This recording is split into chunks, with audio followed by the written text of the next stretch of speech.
that they're like boycotting something. I want them to all take that off.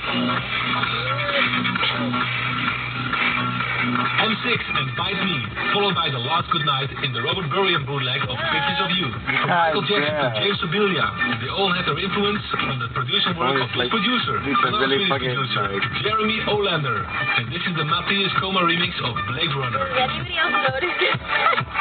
This is all the time, too.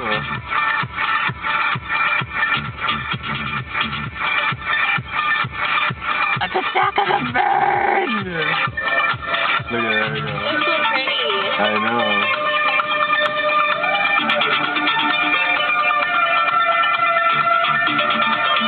Oh my god, it's so cool. Look at him over there, yo. He's a motherfucking... This is a bird horse. Look over there on the power line, up there in the middle. I know.